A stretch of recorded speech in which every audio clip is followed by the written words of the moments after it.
दोस्तों, Mona darling short film की तरफ से आपका स्वागत है। नमस्कार दोस्तों, मैंने मोना डार्लिंग में बहुत सी पिक्चर बनाकर डाली है और जो आप लोगों ने पसंद भी किया है और देखा भी है। दोस्तों, आज से मैं इस चैनल पर मैं अपने जीवन के बारे में बताना चाहता हूँ कि मैं फिल्म लाइन में क्यों आया, कहाँ से आया और कब आया। बहुत से लोगों को जिज्ञासा रहती है मेरे बारे में पूछने के लिए, तो मैं चाहता हूँ कि इस channel Mona darling short film channel के माध्यम से मैं आप सब लोगों को बताऊँ। दोस्तों, मेरा नाम हरिनाम सिंह है।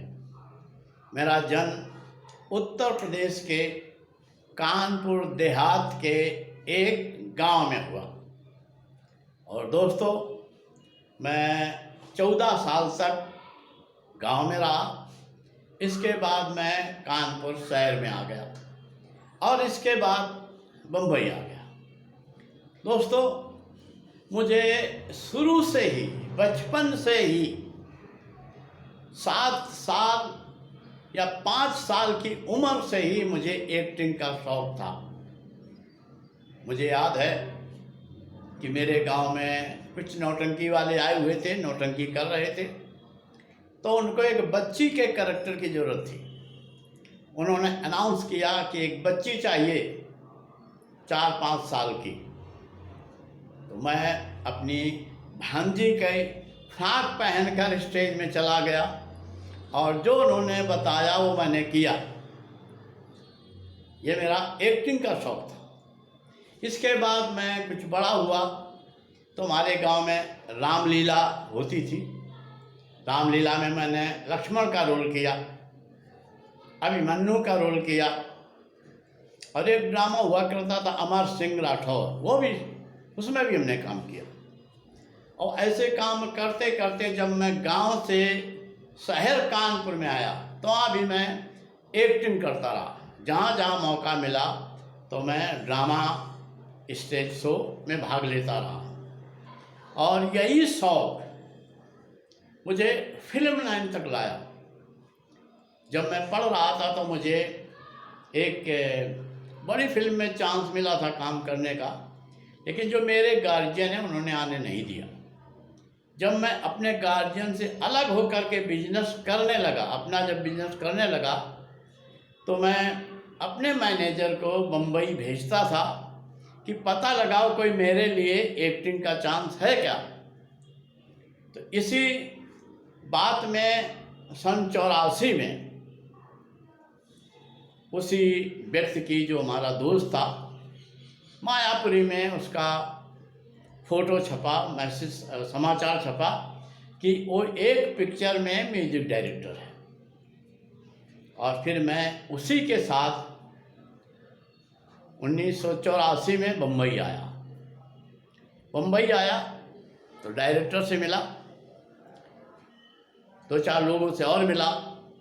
सब ने यही कहा, अगर हीरो बनना है तो आपको बम्बई में स्थायी रूप से रहना होगा। आप कानपुर में रहें और कुछ दिन के लिए इधर आएँ तो आप हीरो नहीं बनेंगे। मैं वापस आया, बात बिल्कुल सही थी। फिर मैं, हमारी जो फैक्ट्री थी, जो हमारा उधर का रोजगार था, बिजनेस था, मैं धीरे धीरे समेटा और जितना पैसा कलेक्ट कर सकता था वो कलेक्ट किया और बम्बई में स्थायी रूप से रहने का मन बना लिया। तभी एक और अच्छी घटना घटी। एक प्रोड्यूसर हमारे कानपुर में आए थे। वैसे कानपुर में बहुत फिल्मी लोग आते जाते रहते हैं, हमें इतनी जानकारी नहीं थी, लेकिन एक प्रोड्यूसर जब आए तो हमारे उसी मित्र ने, जो बम्बई आते जाते थे, उनका उनसे परिचय था, मेरे पास लाए। बोले ये हमारे दोस्त हैं, बम्बई में रहते हैं, प्रोड्यूसर हैं, पिक्चर बना रहे हैं। मैंने उनसे रिक्वेस्ट कहा, भाई मुझे भी ऐसा हीरो ले लीजिए। उन्होंने कहा हम ले लेंगे, लेकिन आपको फाइनेंस करना पड़ेगा। मैं तैयार हो गया। 5 लाख फाइनेंस की बात तय हुई। दोस्तों, मैं 2 लाख रुपए तो उन्हें वहीं कानपुर में दे दिया और 3 लाख जब मुंबई में रहूँगा, पिक्चर शुरू होगी, तब देना तय हुआ। और दोस्तों, सन 85 में 1985 में मैं बोरिया बिस्तर बांध करके मुंबई आ गया और उसी प्रोड्यूसर के घर में रुका। उचित नहीं है मैं किसी का नाम लूँ। अब वहाँ पर रहने लगा। 1 महीना बीता, 2 महीना बीता, 3 महीना बीता, पिक्चर कुछ शुरू नहीं हो रही थी, कुछ काम नहीं हो रहा था। तो मैंने उनसे कहा, भाई फिल्म कब शुरू करेंगे? उन्होंने कहा, अभी पैसे की ज़रूरत है, आप 3 लाख रुपए में और दे दो तो मुझे बड़े बड़े कलाकारों को साइन किया, उन्हें पैसा देना, तब काम शुरू होगा। मैं बोला कि भाई जब पिक्चर शुरू होगी उसी अनुसार मैं पैसा दूंगा जैसा हमारा बातचीत हुआ है।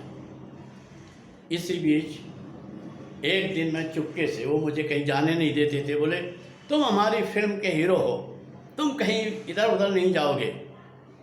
तो मैं उनकी बात मानता था। फिर एक दिन मैं चुपके से घूमते घामते अंधेरी आया और एक हमारे परिचित मिल गए, तो नटराज स्टूडियो ले गए जो अंधेरी ईस्ट में था।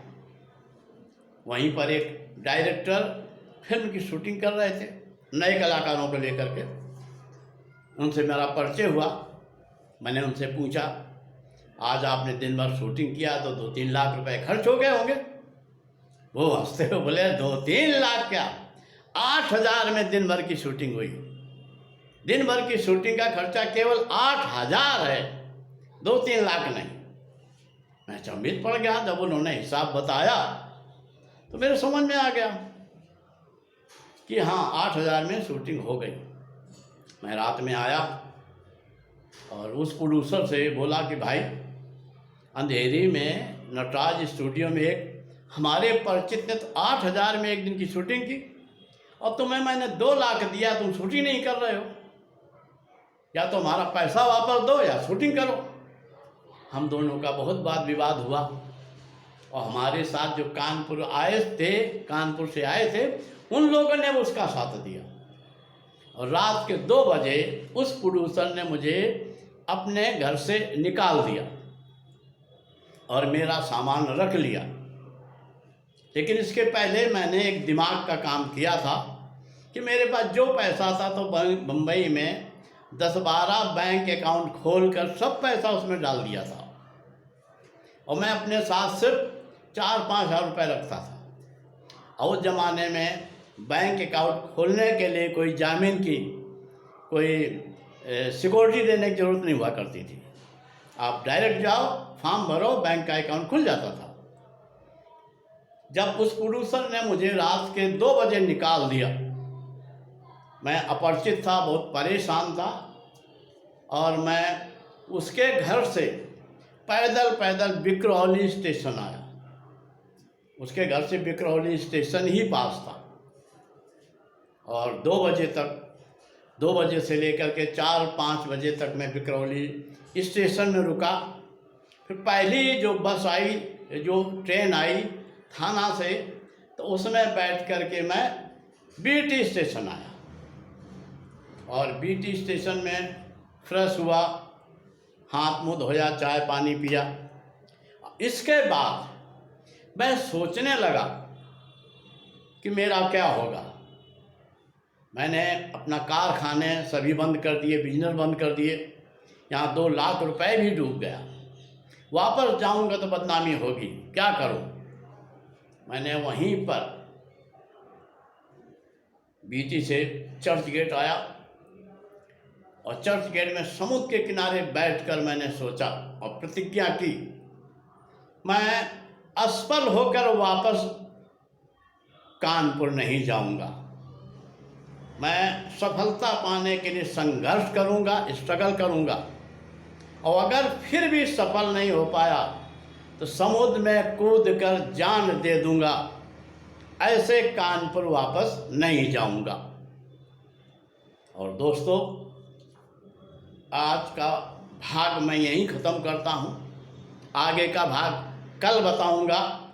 लेकिन मैं जो प्रतिज्ञा की थी, परमेश्वर का धन्यवाद हो कि वो प्रतिज्ञा पूरी हुई और मैं सफल हुआ। आगे क्या हुआ मेरे साथ मैं कल आपको बताऊंगा। तब तक हमारे चैनल को सब्सक्राइब करें, अगर ना किया हो हमारे चैनल को देखते रहें। और हमारी जो लाइफ की बात है, जो हमारे साथ घटना घटी हुई है, यह उन सब कलाकारों के लिए जो बम्बई में भाग आजमाने आते हैं या भाग आजमा रहे हैं, उनके लिए एक सबक का कारण बनेगी, शिक्षा का कारण बनेगी और आपको शिक्षा मिलेगी। नमस्कार।